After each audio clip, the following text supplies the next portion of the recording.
Yeah, so this is the lower field, which is an absolute sun trap. It's very close to the gate, and Maureen is saying that she feels this would be a good area to maybe plant up to 3 trees, because it's also the wet area.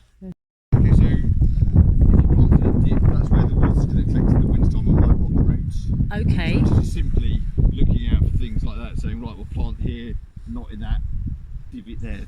Okay. It's only as simple as that. But Yeah.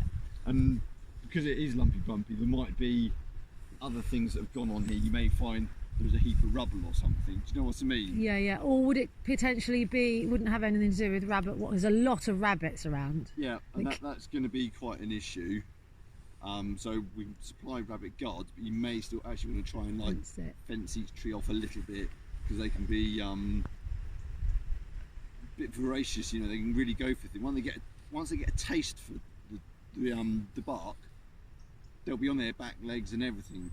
Does that make sense? Yeah, yeah, totally. So if you can prevent them getting a nibble in the first place, you're onto a good start, because then they never know what they're missing. Got. But once they've got a flavour for it, then they'll start nibbling pulling the soil away and nibbling the roots. So we're talking like maybe chicken wire, circular chicken wire with stakes. Yeah, so we can supply you like a plastic spiral guard. Yeah, we've got some of those. Yeah. But yeah, you can just go in a circle like that with that chicken wire. Just keeps them back. Yeah. And would we do that straight after the planting? I would do so. Yeah. Okay. So if we're having our ceremony in the tree Winter's planting, the worst time, because there's less grass, there's less nutrition, so they just go straight for the trunks. And that totally stunts the growth, doesn't it? And well, you can kills the tree. So not in a dip, and guard and fence the trees to protect them from rabbit invasion, basically. Okay. And then I would go for the sort of more vigorous tree that's going to grow a bit bigger, and give yourself space. You know, you can plant them sort of 7 metres apart, which is fine here. And then if you're sticking to 6, that's keeping it sensible. So, you know, you can bring up, like you were saying, a jerry can. You know, give a couple of jerry cans every now and then. That'd be okay. If we're talking like a month of drought, we've just got like a watering crew that come up with the jerry cans and ensure that happens. Sure. Fantastic. So then, do you think, in terms of, we want obviously native varieties, which I know you specialise in. Anything you recommend? Well, we can do a mixture. We can do some Sussex varieties of apple. You know, you can have some more. The thing is, obviously, the new modern varieties being bred, you know, they're from this country. They're being bred so they've got, you know, really nice flavours. Whereas, say, some of the old Sussex ones might not be your go-to apple, if that makes any sense. But the good thing with the old Sussex varieties is you're keeping them going as a bit of a heritage. So you could easily just have a mixture, couldn't you? If you wanted to. Rather than go, right, we'll have 6 different varieties of Sussex ones, you could have a mixture.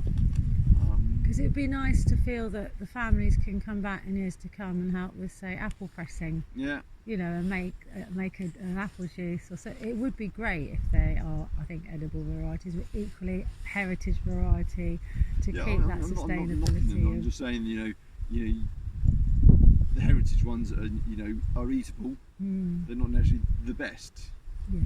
Yeah. So as you said, a mixture. Yeah. Fantastic.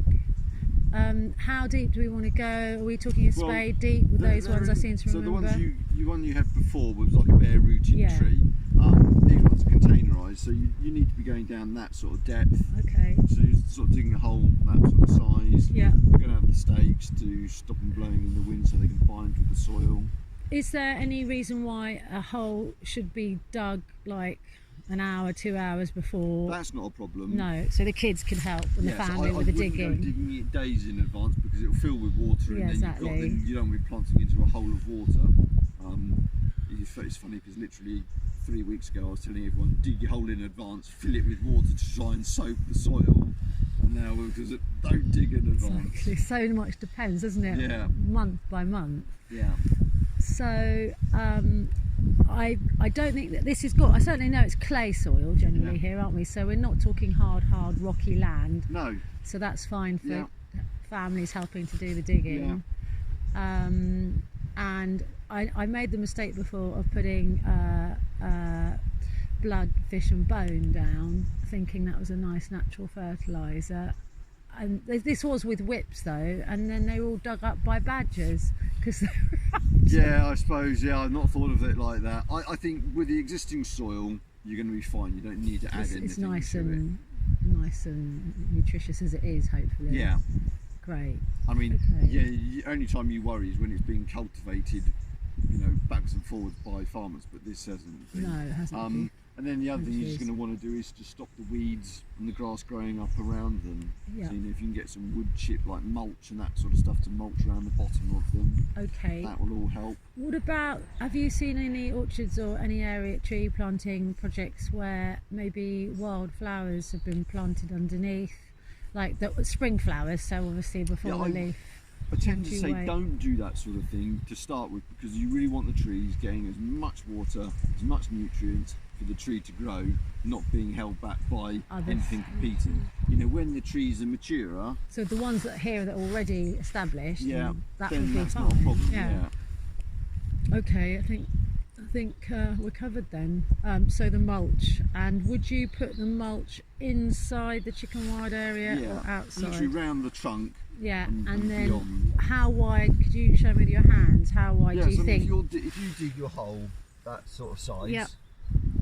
and then the trees there, you can mulch around that. But there's no harm in taking some of this further grass away, Yeah, turning it upside down, and then mulching over the top of that. So it doesn't matter yeah. if you're mulching right the way around that zone, and then your wires round there. Okay, so your wire's probably about